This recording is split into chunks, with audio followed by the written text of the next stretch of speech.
Alright, let's do this one. These are starting to get big. Alright.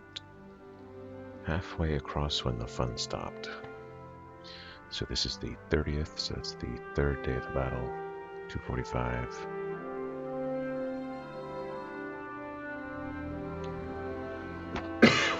Attack to seize the unfinished Manassas Gap Railroad held by the Confederate 1st Division, Jackson's Corps.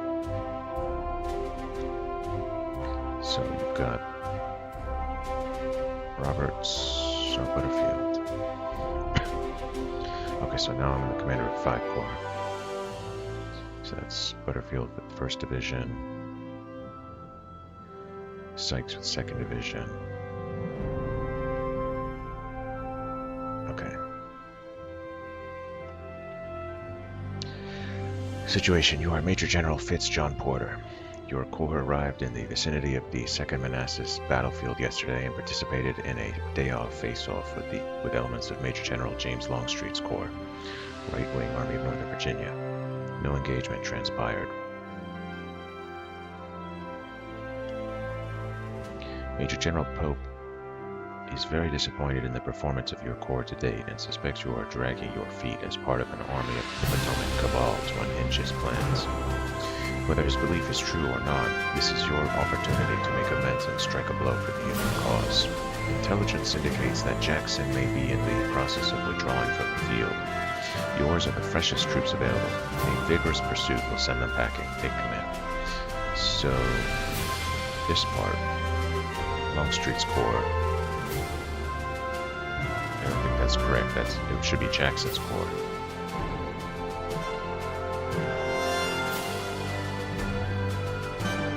$600 for major victory, $450 for minor victory, $300 for draw, $39 at the time of the battle.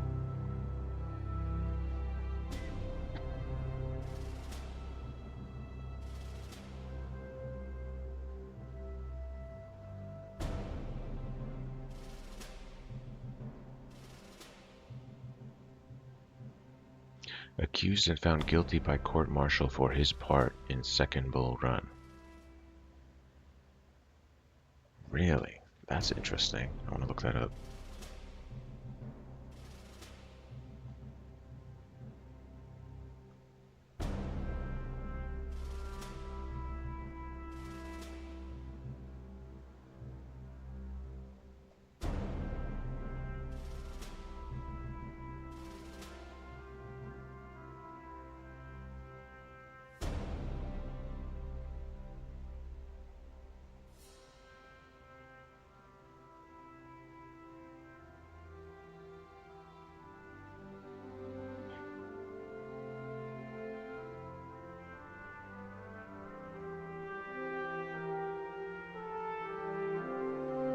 There's a Wikipedia article about this.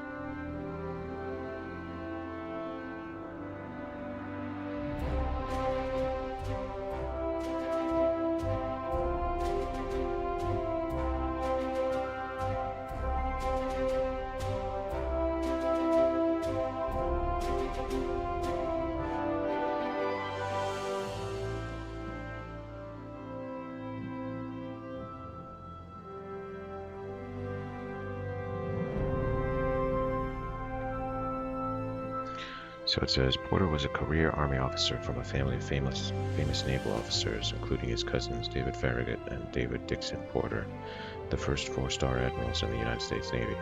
He graduated from West Point in 1845, 8th in his class, and served with great distinction as an artillery officer in the Mexican War. After the war, Porter served in various posts, including a stint as an instructor of artillery at West Point, where he became good friends with both George B. McClellan, and William B. Franklin, and eventually post-adjutant Robert E. Lee.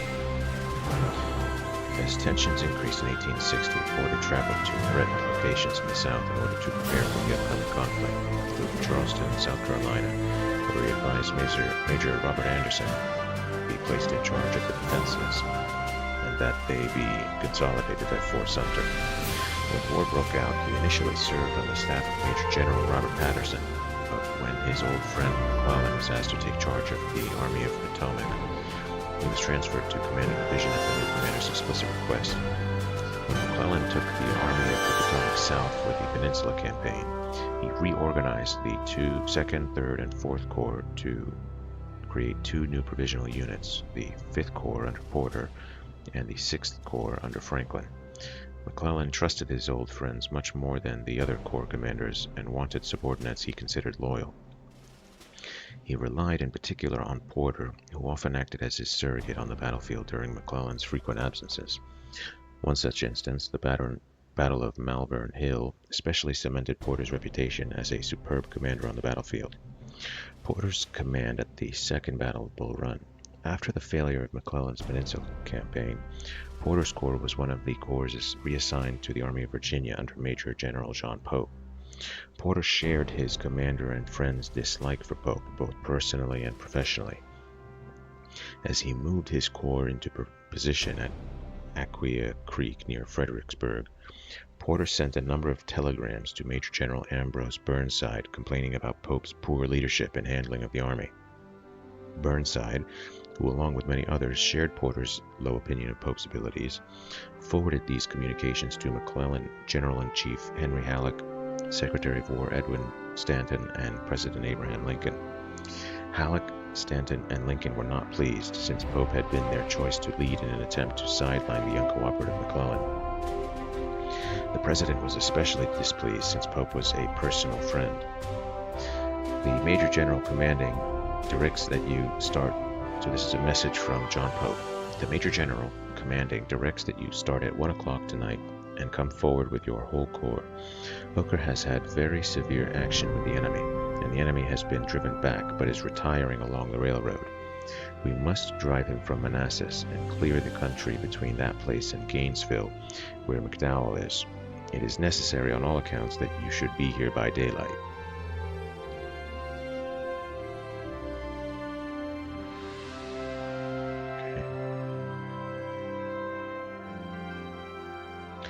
On August 27, the left wing of the Army of Northern Virginia under Thomas J. Stonewall Jackson seized Pope's supply depot at Manassas Junction. Pope believed the main Confederate army to be somewhere south of his force, and so became panicked and sent a flurry of orders. In a repetitive and unorganized telegram sent to Porter, Pope ordered him to join him at Bristow Station by morning with his corps, or as much of his corps as he could gather by 1 in the morning. He was also to send word to another Union Corps commander, Major General Nathaniel P. Banks, to secure Warrenton Junction. Porter consulted with his divisional commanders, Major General George W. Morrill and Brigadier General George Sykes, about the feasibility of marching that evening. Both generals were against the movement, they would later testify, but Porter wanted to go forward.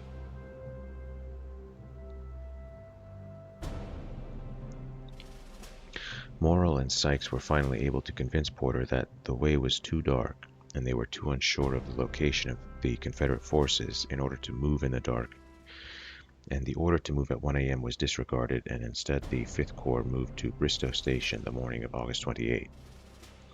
By 5:30 that evening, when Jackson's men first engaged a division from the corps of Major General Irvin McDowell, Porter had moved his men to Greenwich, making him the most westerly located corps commander in the Army of Virginia. During the next morning, August 29, Pope's attention was occupied along the unfinished railroad grade that Jackson was using as defense, while the Union Army assaulted in wave after wave. Meanwhile, Porter, now joined with parts of McDowell's 3rd Corps and the general himself, repulsed an exploratory attack by the Confederate Cavalry Division under Major General Jeb Stuart. Porter and McDowell had no sooner halted their advance when they received an order from Pope, now known as the Joint Order.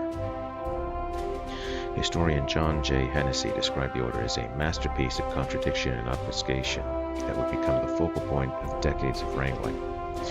It described the attacks on Jackson's left, which were already underway, but was unclear about what Porter and McDowell were supposed to do. Rather than moving to Gainesville and striking Jackson's supposedly unprotected right flank, it described a move toward Gainesville and as soon as communication is established with the other divisions, the whole command shall halt. It may be necessary to fall back behind Bull Run to Centerville tonight. Nowhere in the order did Pope explicitly direct Porter and McDowell to attack, and he concluded the order with, "If any considerable advantages are to be gained from departing from this order, it will not be strictly carried out," rendering the document virtually useless as a military order. Pope launched another assault on Jackson, believing that Porter and McDowell would be attacking Jackson's right flank at any moment. But Brigadier General John Buford had arrived from Thoroughfare Gap to report that Major General James Longstreet's wing of the Army of Northern Virginia had broken out of the Shenandoah Valley and was on its way to the battlefield. In fact, by noon, the first units of Longstreet's corps were already taking up positions guarding Jackson's right. McDowell, the senior commander, decided to not move the two corps to Gainesville and attack, but for unknown reasons did not forward Buford's report to Pope. Your line, so this is a message from General John Pope, August 29, 4:30 p.m. Your line of march brings you in on the enemy's right flank.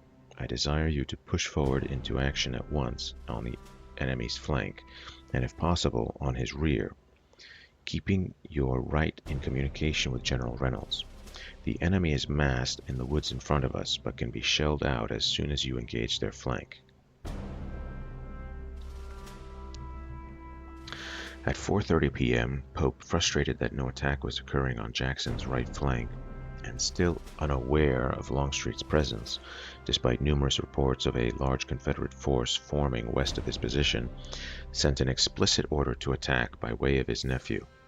But his nephew became lost and was unable to deliver the message until 6:30 p.m.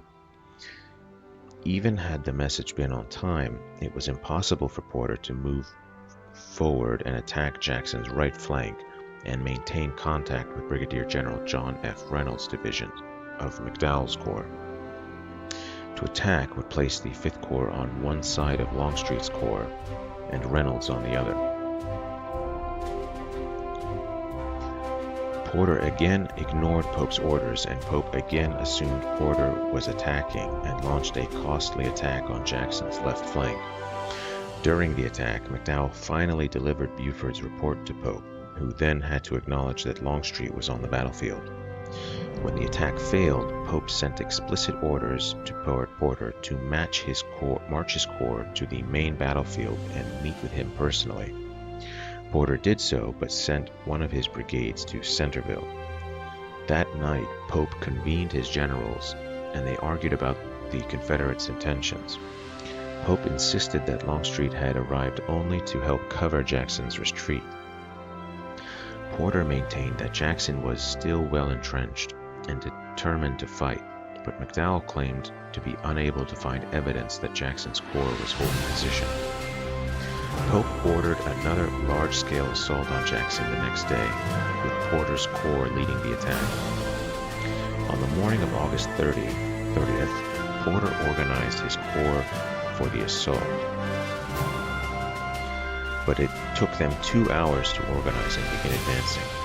Some of Porter's men had to cross 600 yards of open pasture land, the final 150 yards of which were steeply uphill, to attack a strong position behind the unfinished railroad. Others had only 300 yards to traverse, but were required to perform a complex right wheel maneuver under fire to hit the Confederate position squarely in its front. They experienced devastating fire from Confederate batteries and then withering volleys from the infantrymen in the line. Nevertheless, they were able to break the Confederate line, but Confederate reinforcements drove them back.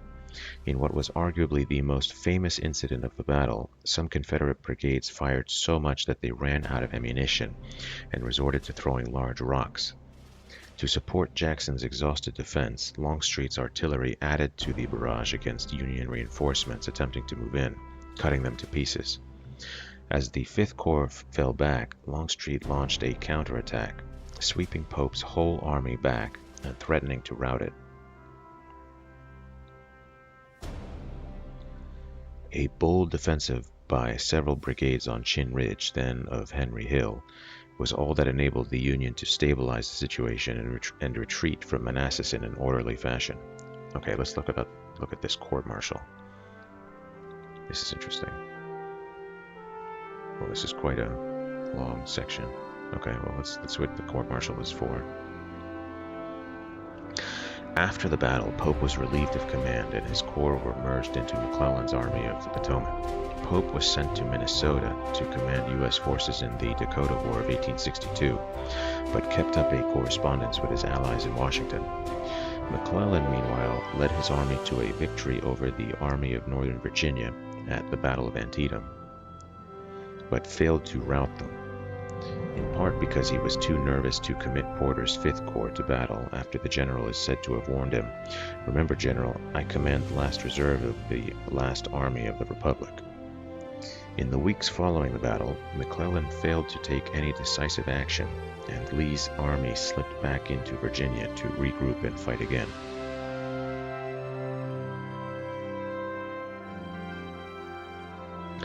On November 5th, McClellan was ordered to hand over his command to Burnside.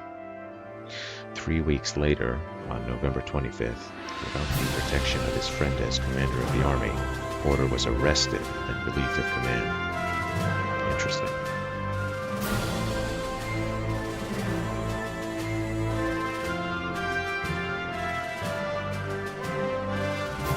Charges. Porter was charged with 2 violations of the Articles of War for his actions during the Second Battle of Bull Run. Article 9, disobeying a lawful order, and Article 52, misbehavior in front of the enemy. Both charges contained specifications, examples when Porter allegedly committed the offense. The 2 charges were serious, and a conviction could result in anything from expulsion from the army to execution. Due to the rules of court-martial, charges were filed not by Pope himself, but by Brigadier General B.S. Roberts, the Inspector General of the Army of Virginia. First charge, disobeying a lawful order. Specification 1. Disobeying Pope's orders on the night of August 27 to move to Bristow Station at 1 a.m. Specification 2. Disobeying Pope's order on the morning of August 29 to move the 5th Corps towards Gainesville. Specification 3. Disobeying Pope's order on the afternoon of August 29 to attack Jackson's right flank. Interesting. So August 29, that's the second day of the battle.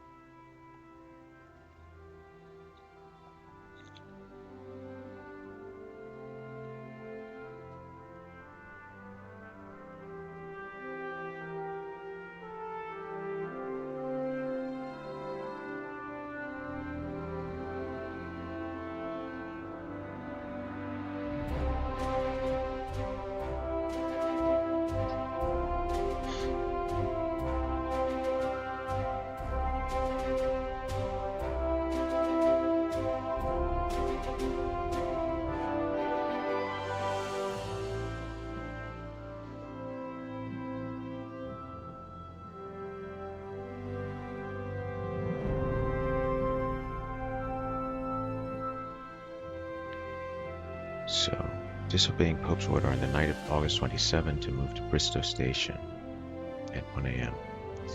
Disobeying Pope's order on the morning of August 29 to move the 5th Corps towards Gainesville. Specification 3. Disobeying Pope's order on the afternoon of August 29 to attack Jackson's right flank.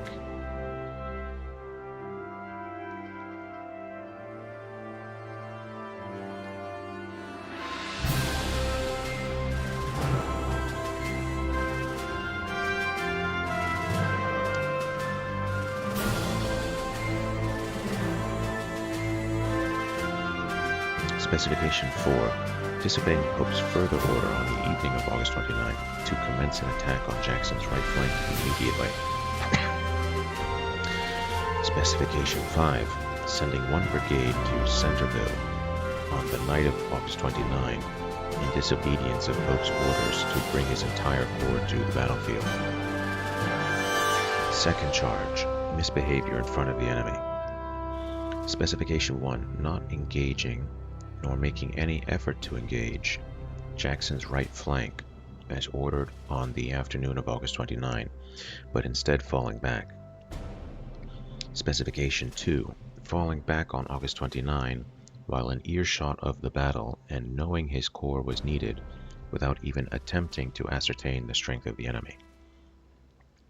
Specification 3, falling back on August 29, while aware that Pope's attacks were failing and thereby aiding in the defeat of a Union army and placing in jeopardy the capital city. Specification 4, moving slowly to attack on August 30th, and when the attack had commenced, not making a full effort and not attempting to rally his troops or otherwise inspire them to break through the enemy line.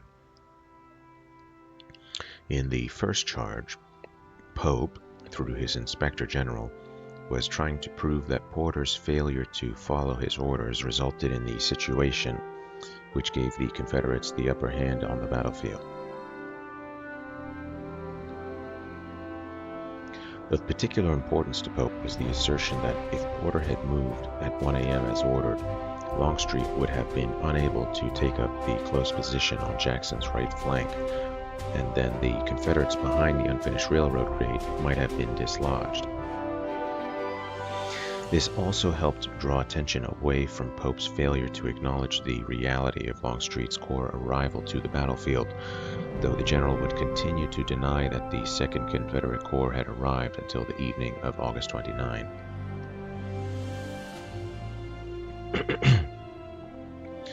In the second, Pope accused Porter of cowardice at best, open treason at worst.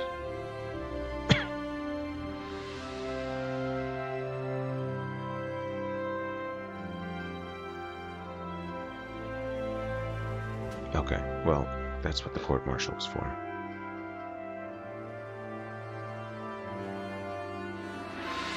This is very interesting. The trial was prosecuted by the United States Army Judge Advocate General Colonel Joseph Holt. Secretary of War Edwin Stanton, a McClellan opponent, is said to have picked the makeup of the court personally. Wow, that's brutal.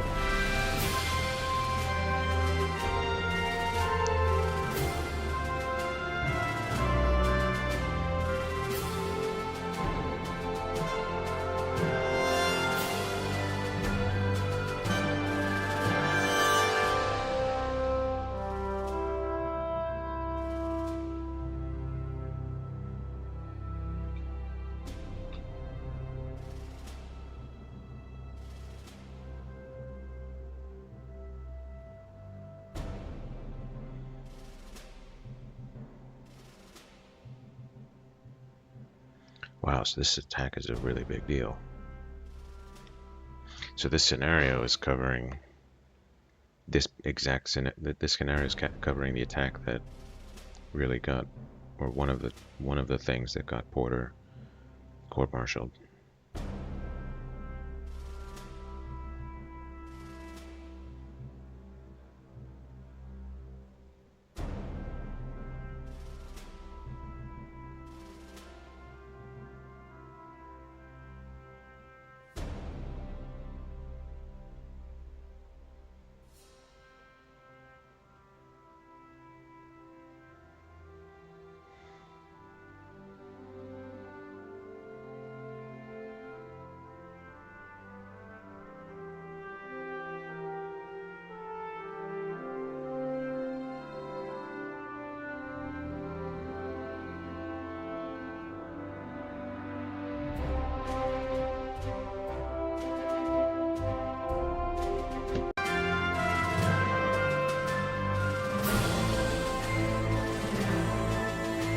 Okay, 35 minutes. And we've got 2 divisions. Yeah, Sykes and Butterfield. Alright, so I know what I need to do, because I played as Butterfield,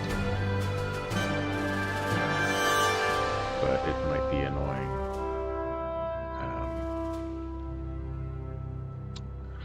It might be annoying organizing all of this.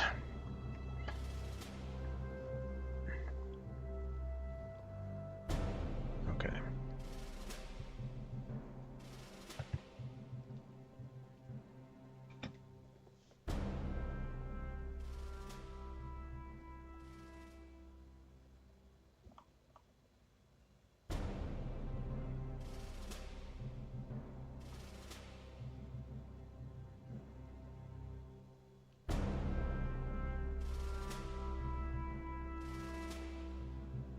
Not a lot of time.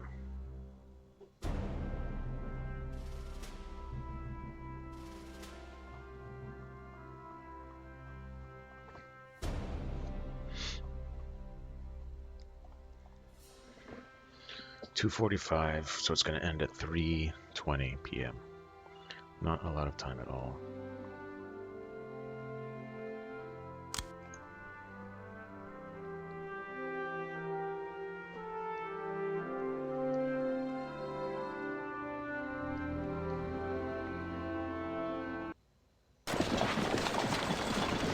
Right, pause. Yeah, so.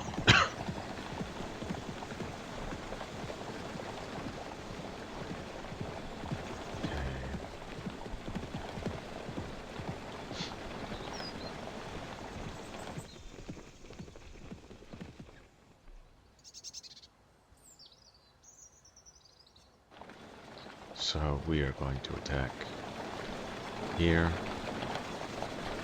and here.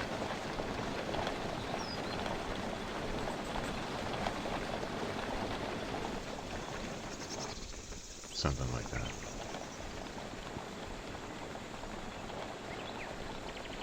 Or should we attack both here? And then push across. That might not be such a bad idea. Well, maybe have one brigade here in the woods. And then with the other brigades come across like this. Something like that. Maybe a brigade here, brigade here.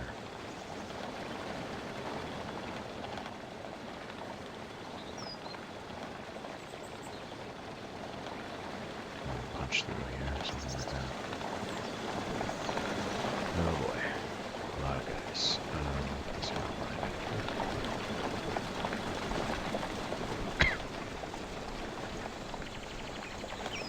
35 minutes. This one is mine. That is mine, that's fine.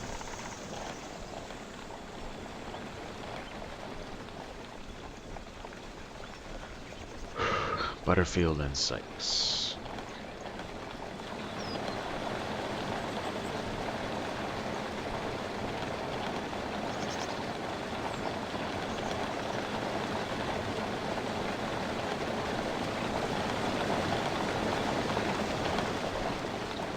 Alright, so border, that's me. 5th Corps. Okay, so I want to go.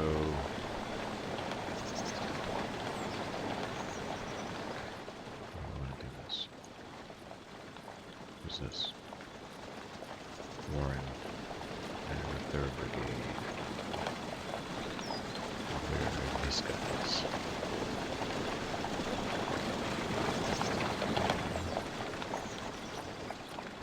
That's fine. That's fine. Okay, we can leave him here. The artillery, I want to position there.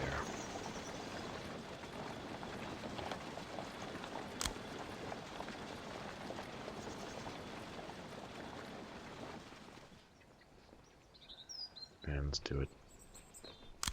Use roads, double quick.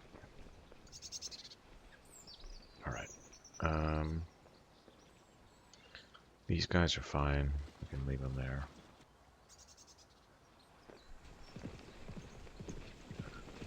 Butterfield. Commander 3rd Brigade.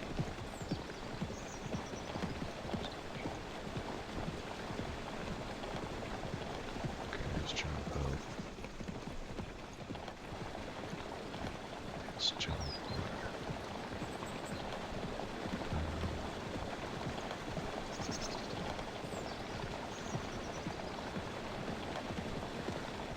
Okay, so what I'm going to do is I'm going to take command of him. I'm going to take command of him.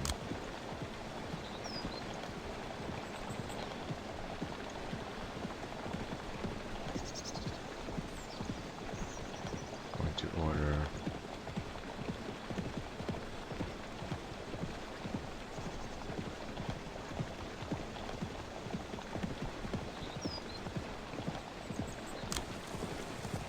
him over there. Hope it's not me. Chapman. 2nd Brigade, 2nd Division. Order Butterfield there. 3rd Brigade. Where are his guys?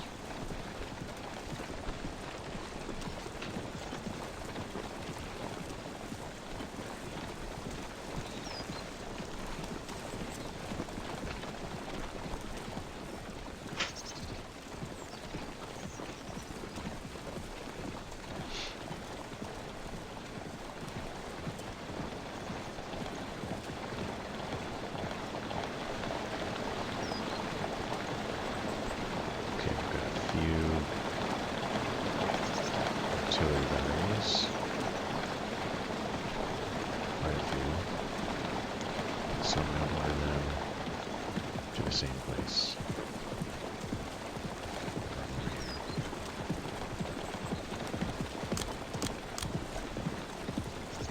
This one.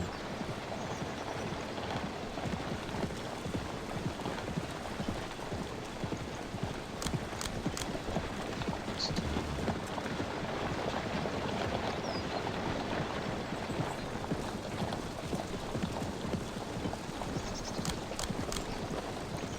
This 3.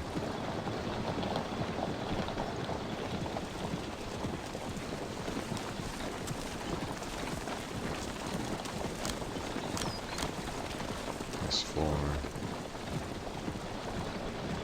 Is that everybody?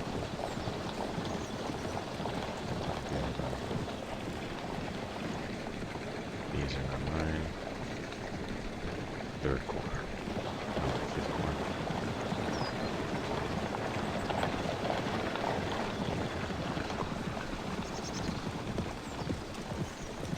Commander 3rd Brigade, 1st Division. 3rd Brigade, 1st Division.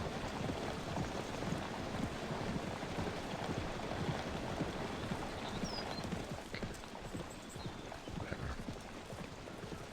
I'm going to take control of you. I'm going to order you there. Okay.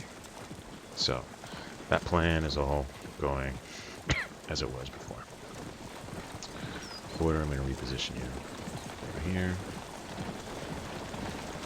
2nd Brigade, I'm going to order you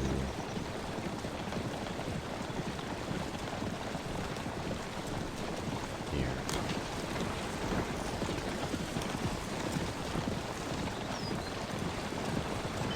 And good.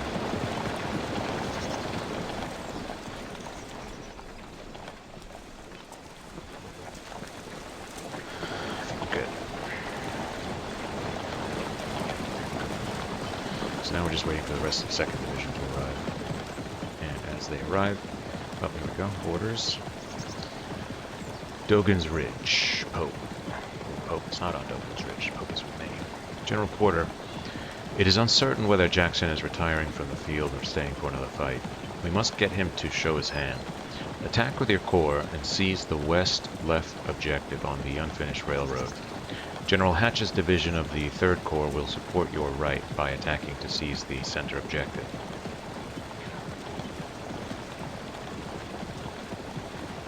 Stevens' division of the 9th Corps will attack to protect Hatch's flank by seizing the east right objective. We will have that rail line as our own. No more delays, and no more foot dragging by your corps. Get your guns up and press your attack vigorously.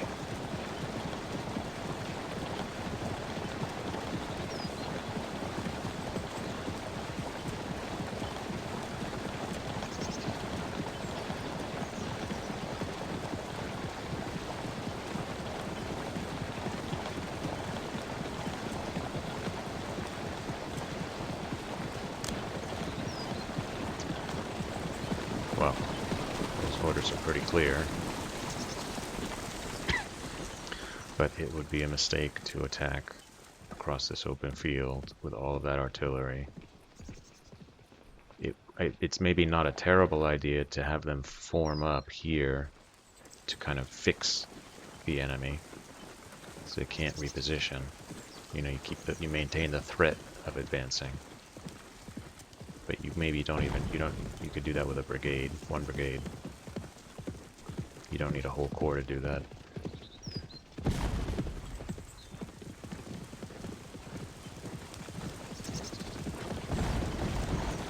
Alright, just want to make sure that I am staying on top of any arriving forces. What is this?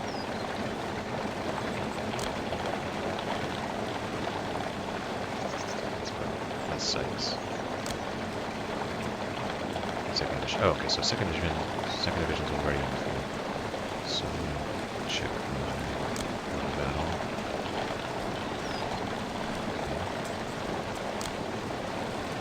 One, two.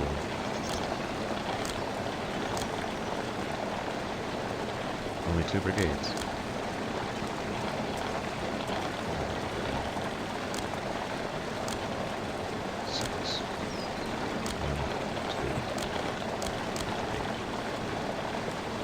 Okay.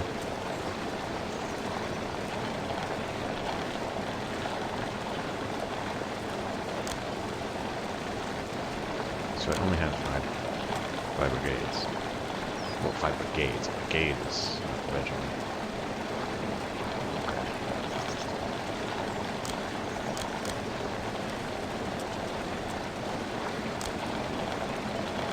This has to be a mistake, right? It should be 1st Division, not 3rd Brigade.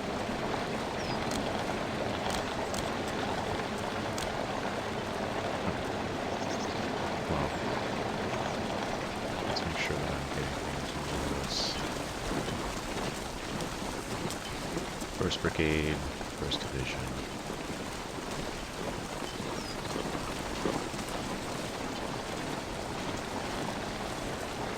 Second Division, 2nd Brigade, 2nd Division, 3rd Brigade, 1st Division. Okay, so 1st Division has 3 brigades. 1, 2.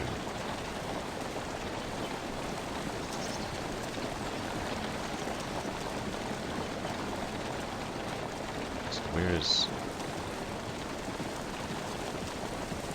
where's 2nd Brigade? Oh, is that this one? No, that's 3rd Brigade's 2nd Division. John Hatch. General Porter, there has been a confusion of orders. I understand that instead of pursuing a retreating enemy, I am now to support your attack. I am issuing instructions to my division at this moment. We will move forward immediately and be prepared to cross the Groveton-Sudley Road at approximately 3 p.m.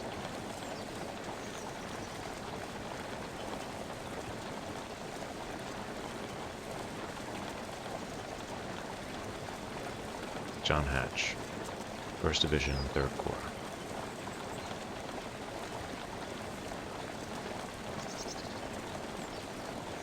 Okay, that's fine.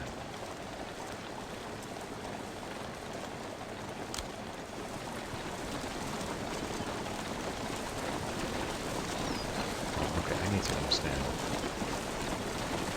1st Division has 2 brigades. 1st and 3rd.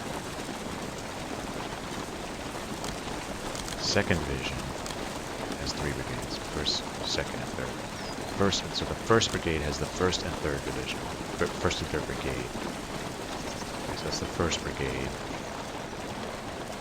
That's the 3rd Brigade. Okay, so 1st Division is set. 2nd Division. 1, 2, and then this one is 3. Okay. Alright, I'm all clear. So I've got 4 brigades available to do this attack.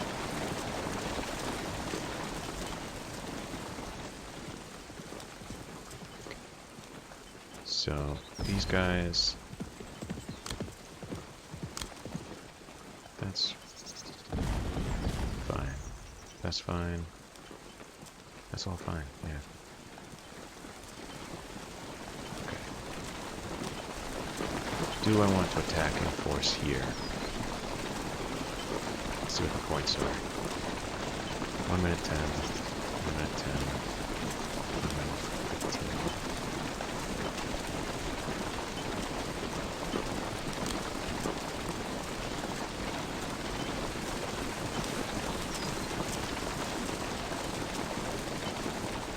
Okay, so I've got all my guys on the field already.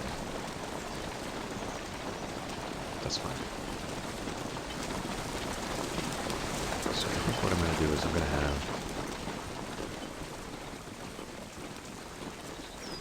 one division here, another division here, and then with my artillery here.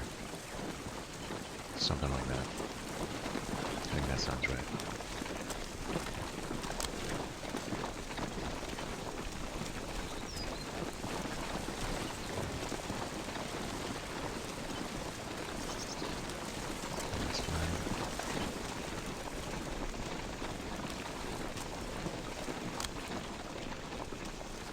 So these guys are going to attack here. They're going to need more support where? Maybe like right flank, something like that.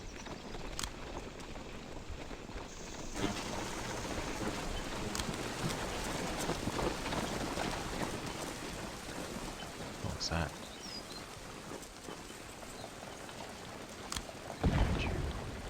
Double time. Issued an order for double time.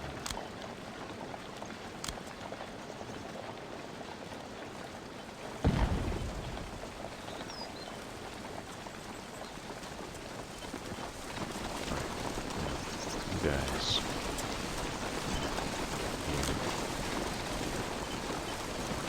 You.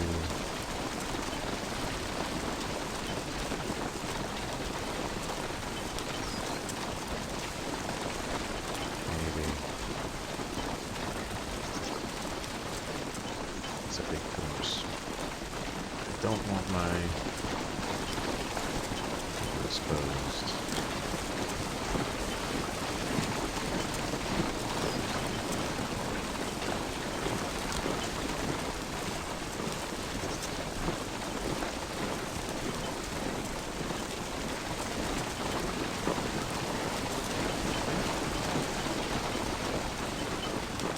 Alright, I want you guys all double time.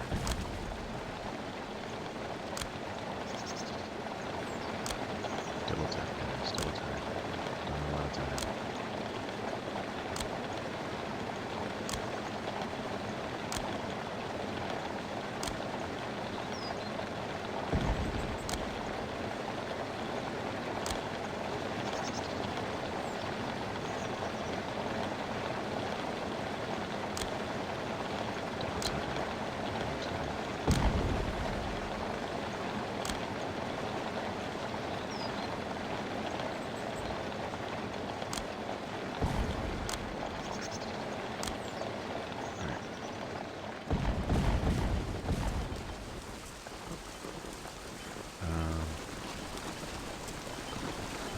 He's already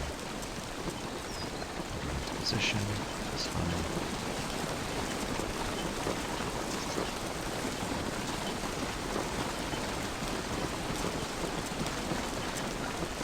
a little bit worried I'm going to end up bunched up.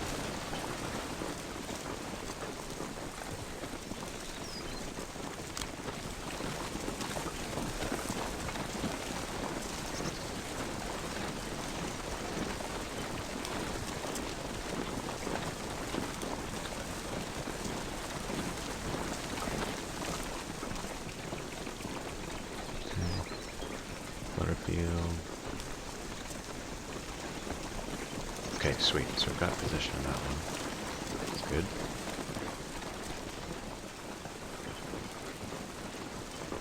Border. That's me. 6.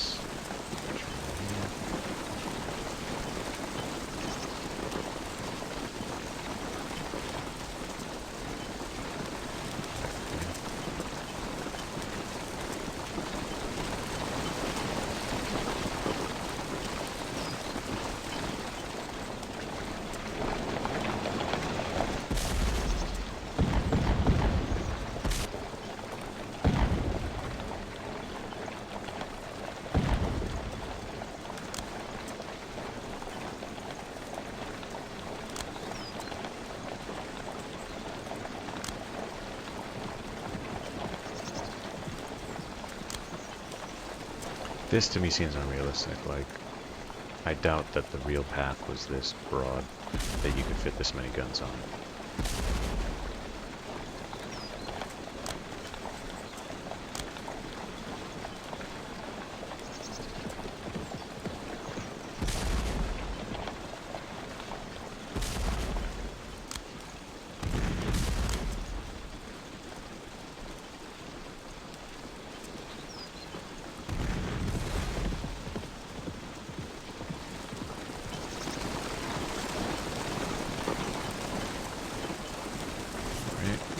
Okay, so you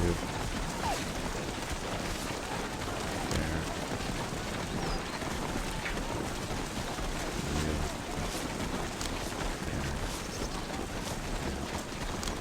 I need you to double time. This is important. So let's get you.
artillery is very vulnerable. I don't think the AI is going to charge for it.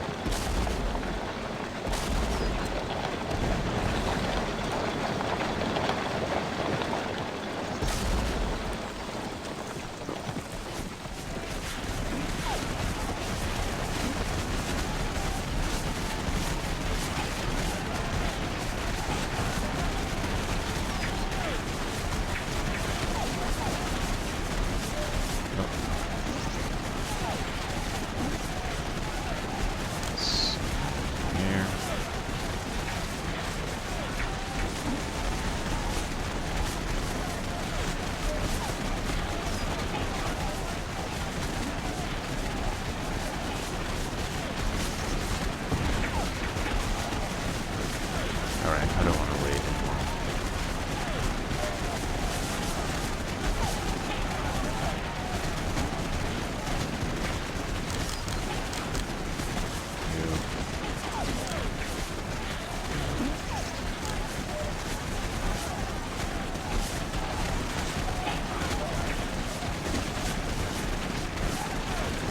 General Porter, I have commenced my attack. I have received a message from Stevens that he has done the same on my right. Brigadier General John Hatch. Alright, this way.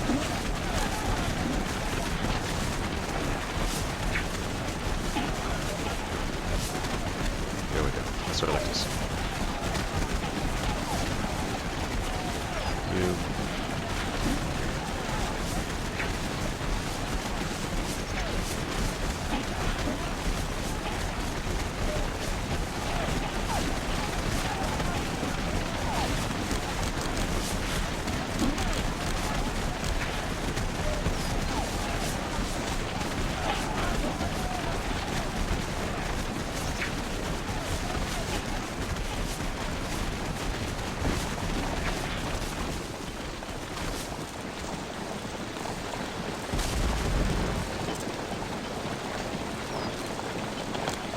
Get your guns closer, please.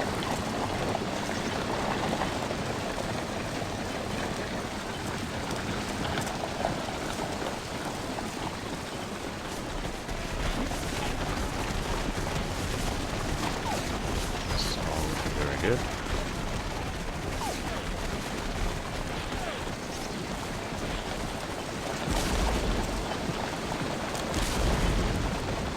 Get your guns closer.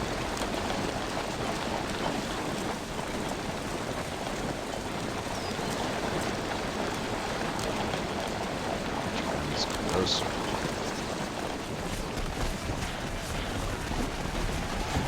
Alright.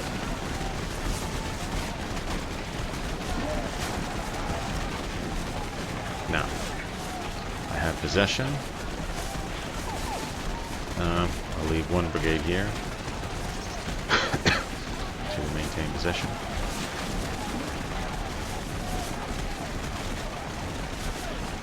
Where did those guys go? Oh, they're running. Stop running. Alright, whatever. Okay, so that's 1st Brigade. He's got how many? 4 regiments. He's got 5 regiments. So I'm going to continue attacking with this one. I'll leave him to...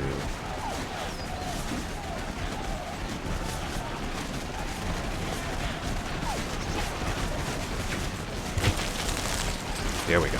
That's what I want to see.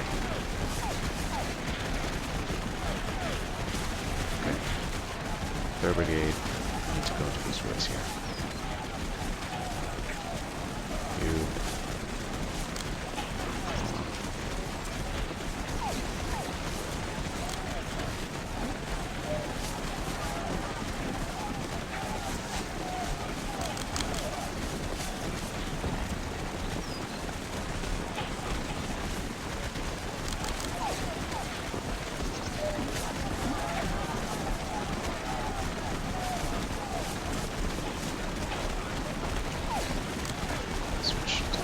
Please. Alright, fresh. Alright, then run. All these guys fresh. And I want you to run.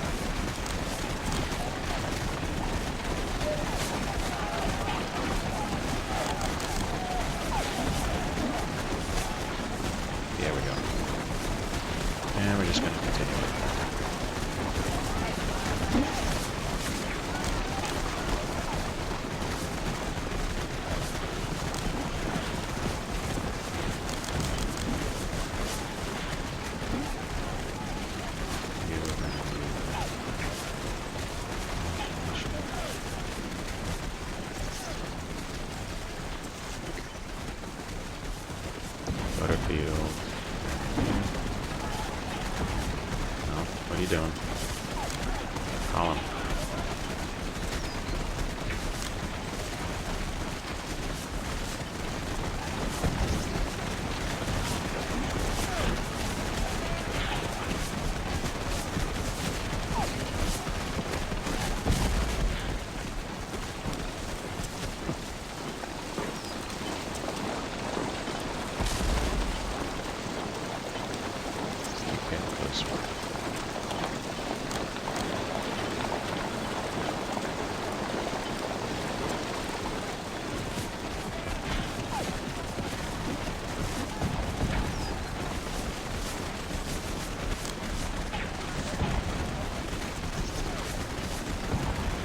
Fresh. Alright, cool.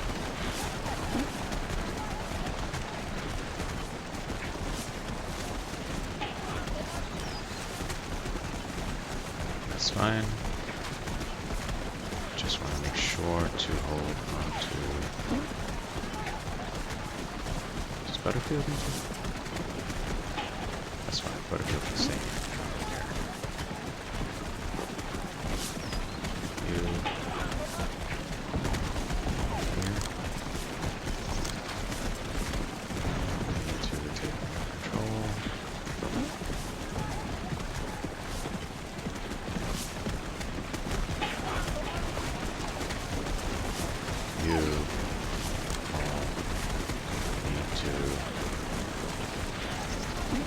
Exactly what I said.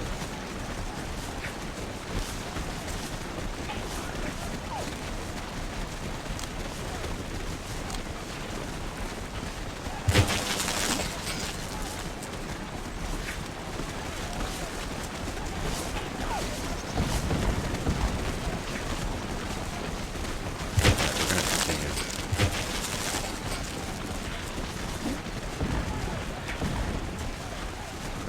Attack.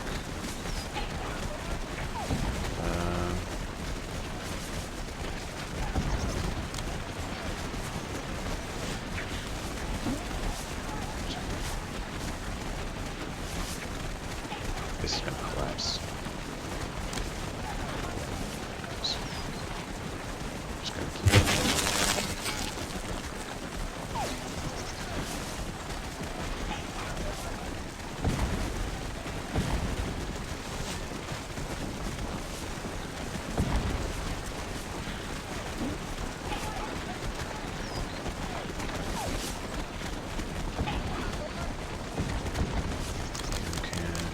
this way.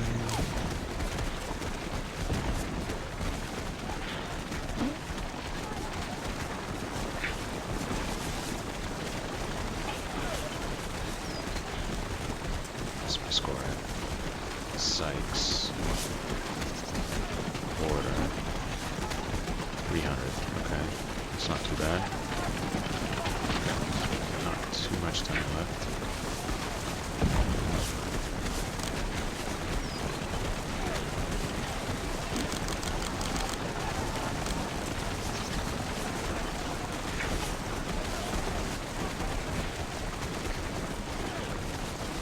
Anderson, keep going.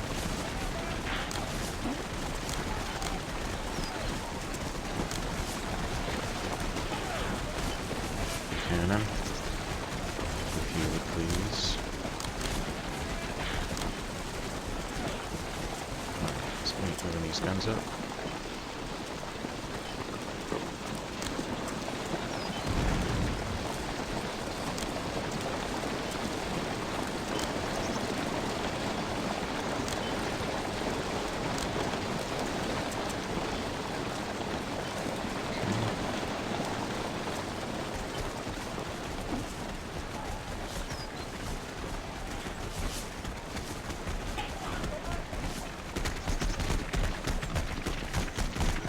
There.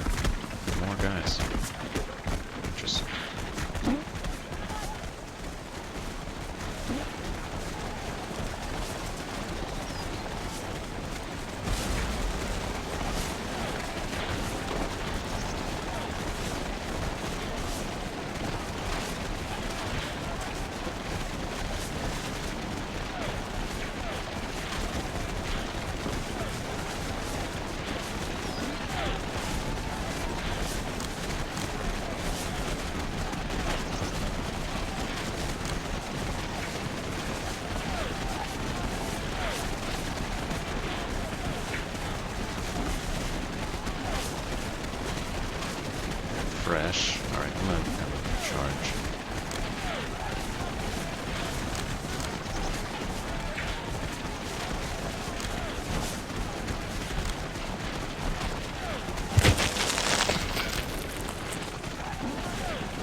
here.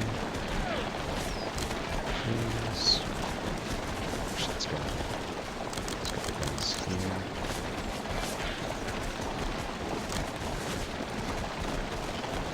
Guns here.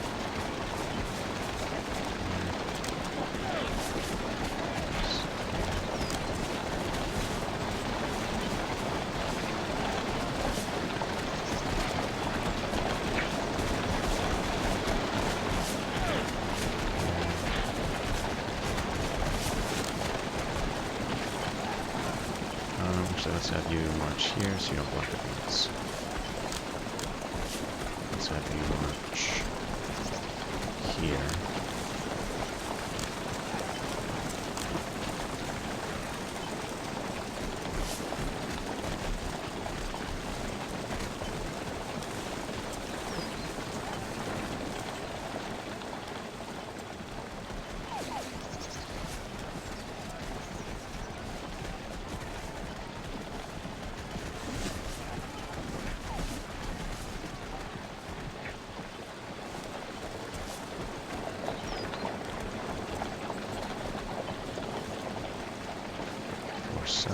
Because they're good.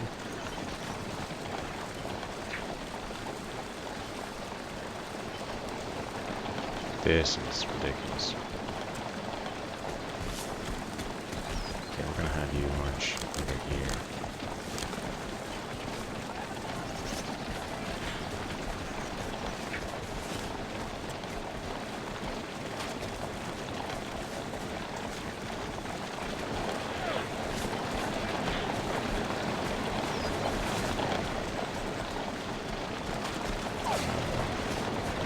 Not my regiment, yeah.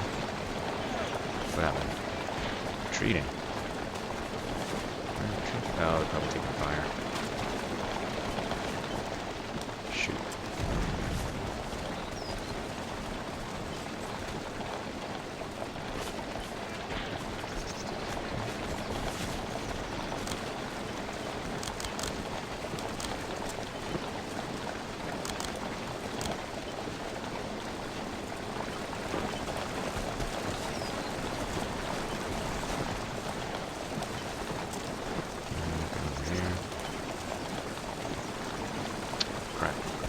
Pushed my artillery too soon.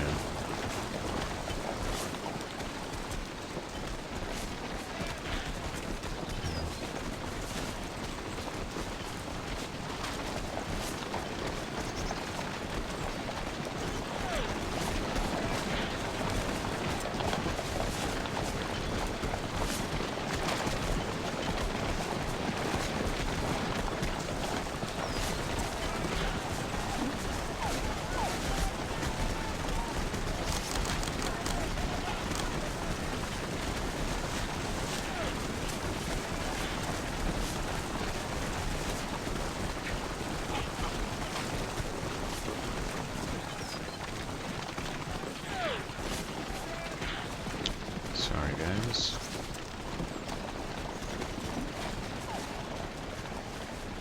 Please come back. Where's my squad at? 198. 7 minutes. Don't know if I'll have enough to get the major victory. Okay, we got that objective. That'll be 70.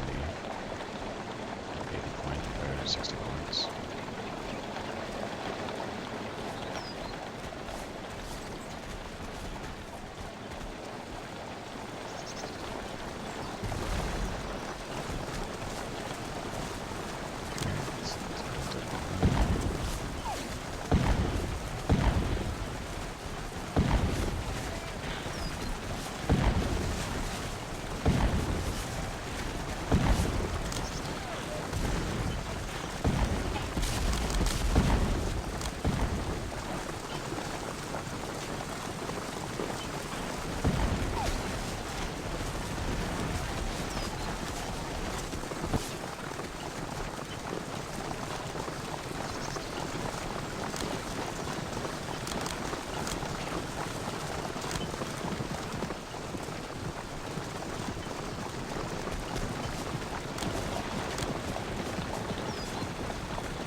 no. How better. Here.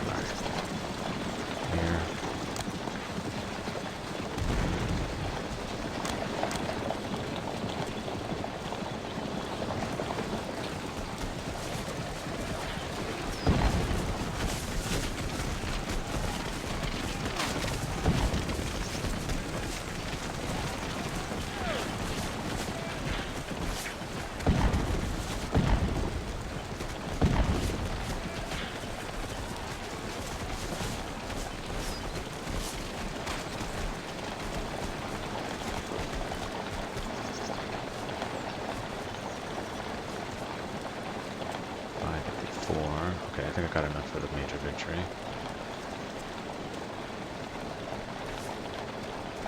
Yeah, because I'm going to get points from this one as well.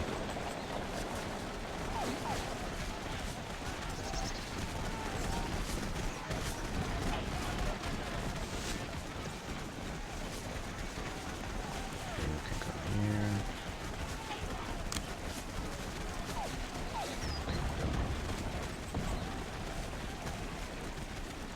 Here.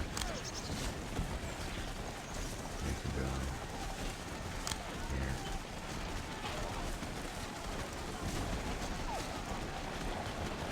Yeah, I got it.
I'll let the other guy take the casualties.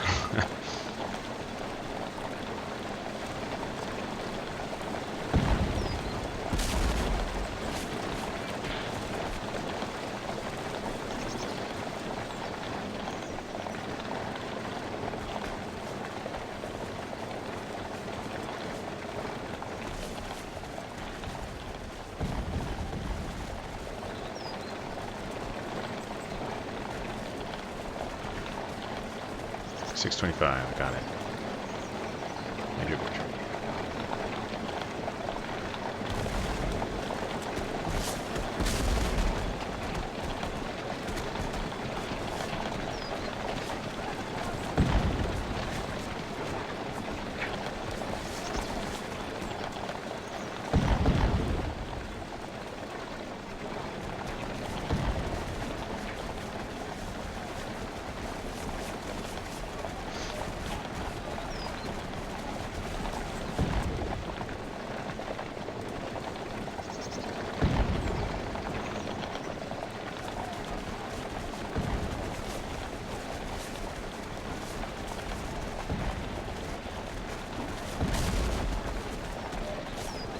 Yeah, my bet is in the real world, you could not fit all that artillery on this road. Still might have been better to attack through the woods.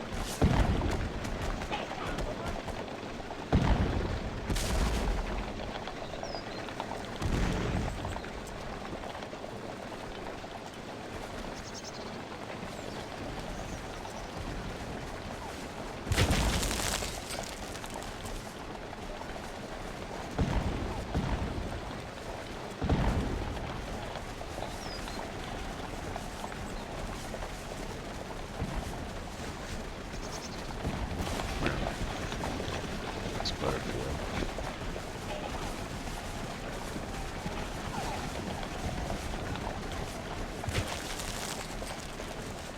What? 790. Okay, yeah. For sure. I got it.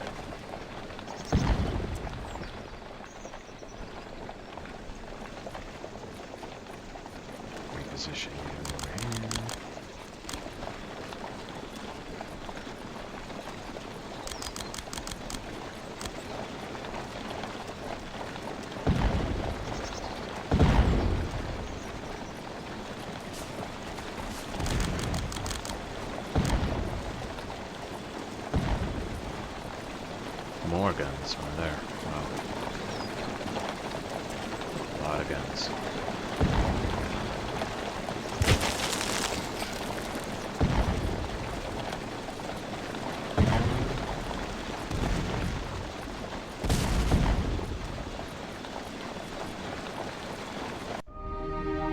There it is.